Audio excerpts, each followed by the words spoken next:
So basically everyone hated my Skylanders idea. A few months back, I posted a video about the comeback of Skylanders. And within that video, I mentioned how Microsoft's acquisition of Activision Blizzard could mean a huge return of the franchise. But then I started to yap about what I think a modern Skylanders game would be like. In-game purchase-based Skylanders would be the move. Imagine just having a digital shop with a new Skylanders character appearing every week that you could just purchase instantly and play in-game, instead of digging through bins of plastic hoping to find a wham shell. And the entire comment section just started shitting on my idea. Take a few steps back to go. You ain't got the answers, man. You ain't got the answers. You ain't got the answers. You ain't got the answers, Sway. Kanye, I've been doing this more than you. Doing what? You ain't got. I mentioned how most likely in this day and age, Skylanders would sadly not be a Toys to Life game. There's no way Activision would really trust consumers to buy a Toys to Life game again.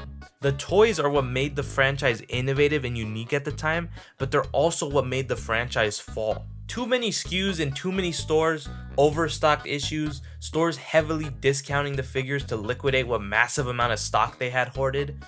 These issues are what down the line cheapened the look of the franchise, and they also made consumers lose interest. Something that people didn't get in my video was that, of course, I would love for the figures to come back. Why do you think I liked the franchise to begin with? But I was just stating the obvious. It'd be a gigantic gamble for Activision to release a Toys to Life game 8 years later. Each of these figures was basically a $10 DLC, and Activision was able to get a bunch of kids to buy millions of them.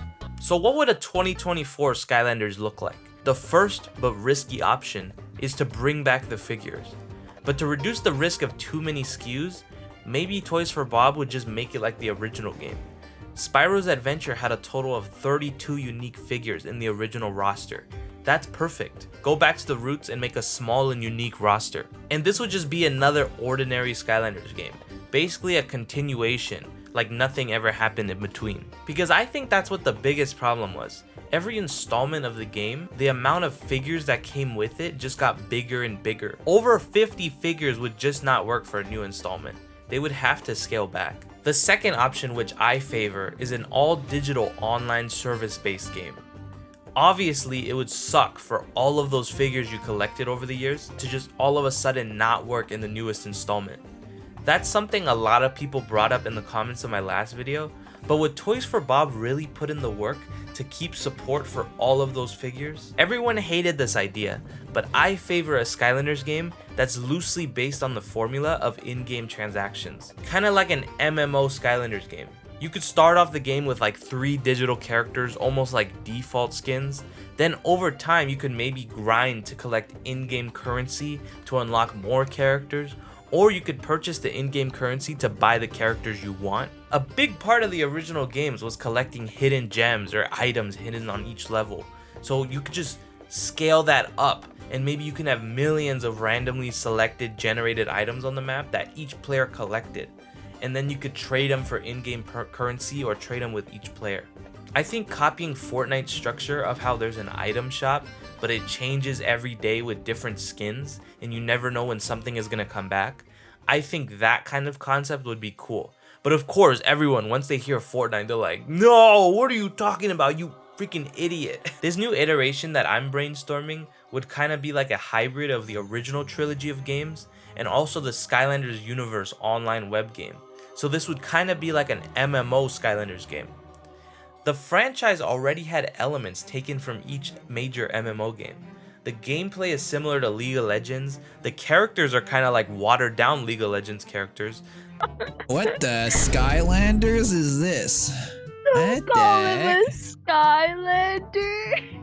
So there's already a rework. Like one of those little plastic statues. The art style and feel of the game very much reminds me of the World of Warcraft franchise. So Skylanders would comfortably fall into the MMO category. And Skylanders started as a web game anyway. It was titled Spyro's Kingdom. You can even see the mock-up art they created for it originally.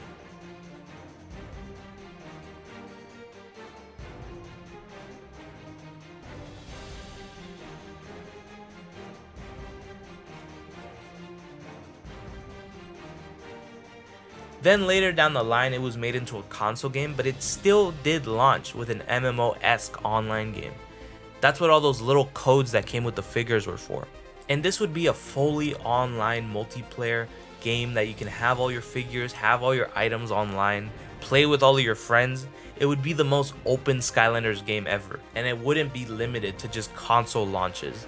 This could be a game that's forever in beta and constantly be updated. And that's pretty much how all games operate nowadays. And it's cool for the fans because you constantly get new content and new updates for it. Okay, here's the third option.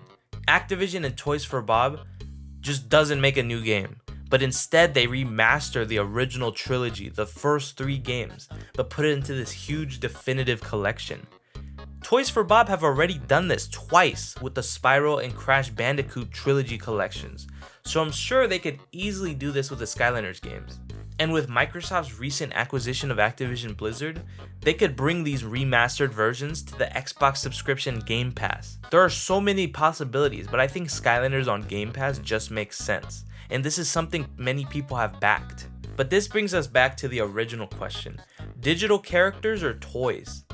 Yes, the magic behind the original games were of course the Toys to Life functionality, and yes, losing that would suck. But it wouldn't make sense to remaster these games and also have functionality for the original figures. That just wouldn't work. So our answer, Disney Infinity.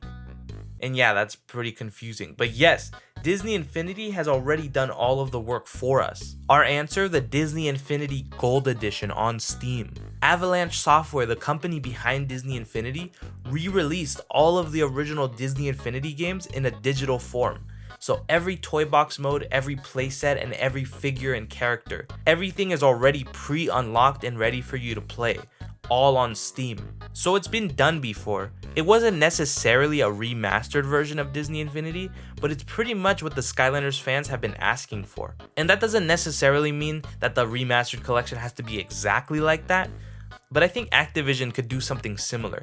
And I don't know, I have been seeing multiple posts from Toys for Bob showing screens that are blurred out for future projects. So I might be having wishful thinking, but you never know. And those are my 3 ideas for a potential return of the Skylanders franchise. Let me know what you guys think in the comments down below. I already know so many people are not going to be happy with my answers, but this is just what I'm brainstorming. You can always have your own opinion too. Let me know in the comments down below your ideas for a return of the franchise, and let me know anything that I might have left out and that could be potential good ideas. We can all chat in the comments down below. Thank you guys for watching. Make sure to subscribe down below if you haven't yet, and I'll see you in the next video. Bye bye.